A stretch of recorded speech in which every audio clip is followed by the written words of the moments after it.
You are welcome. Thank you for including me. Oh, I'm so glad you were able to make it. And I this know. is not a coincidence, I don't think, because I agree. this would not be okay without you being part of the 40 in this interview series. Thank you. Thank you. Well, it's exciting to be here, and I'm glad it worked out as well. Yes. Divine timing. Absolutely. So what we're doing here is we're talking about legacy and goodness. how people live their life. So I wanted the audience to get an insight to who you are, what makes you tick, how did you manage to accomplish your dreams and live a life that matters to you?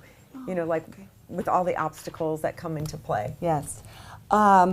Interesting. I come from a large family, as you know, Yes. and when you're one of 8, the only way to get attention is to go, look at me, look at me, look at me. So it's kind of not surprising that I went into performing and singing.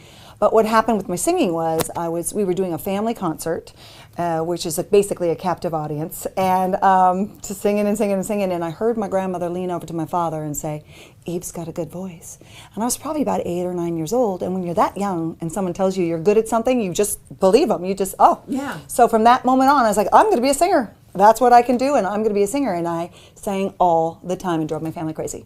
And just would tell everyone, I'm going to be a singer, I'm looking for a band, and then, you know, you get it out there, you throw it out there, and people start hearing it, and I started singing out of high school in bands, and then started doing nightclub work, where you're working 5 days a week, 4-hour nights, and smoke, and that's kind of why I sound the way I do.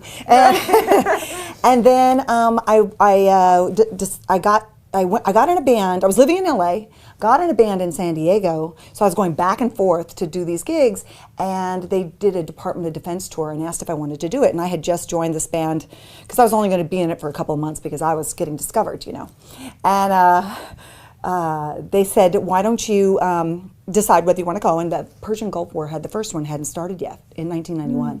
And it was 3 months before they were leaving, and I just talked to my dad, and he's like, you got to do it, it's exciting, how often are you going to get to see this part of the world, and on someone else's dime, go do it, sing, do what you love. So I went ahead and did it, and on that flight over, the guitar player whom I had known from San Diego, he and I ended up writing a song together after we landed, after 17-hour flights, landing in Spain, of all places, and there were machine gun tanks on the tarmac. I'd never seen anything like that before. We were terrified. Nobody knew what was happening. The ground war hadn't even started yet, so it was a scary time. And we wrote a song, and then it just clicked. And when you find someone that you work with musically, and you just get them, and they get you, we started writing. We've been writing songs together now for 23 years. And so from that, we just decided let's try to get a deal. You know, the whole thing that you do as an artist. And music has just always inspired and made me happy. Even when I was a baby, my mom said the music came on, I would just start moving and shaking and whatnot. And it was just a wonderful way to express myself and get my emotions out and write songs. And then once we went to Nashville and started getting some connections there, they hooked us up with better songwriters. And if you want to get better at doing something, work with someone who's better than you are, because you learn a lot and you have to step up your game.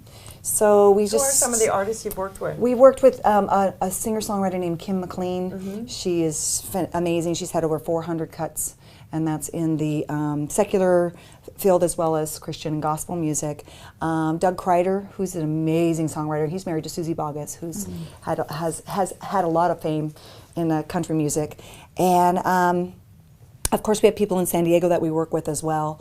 And we just kind of like the School of Knox type of thing, you know, where you get all excited and you put all your focus into, I got to do this and I got to make it, and you kind of, you don't realize it until later that maybe you were focusing in on not quite the right thing. And we got offered a deal, and we were close to getting ready to sign it, and then they said, we've decided to go in a different direction. I hate those words. It's the worst thing in the world to hear. But it was the best thing that could have ever happened, because I never would have fit into their label and what they wanted me to be. It's funny, in the music industry they say, oh my gosh, we love you, you're amazing, you're great, now change this, this, this, and this, and then you'll be famous, you know.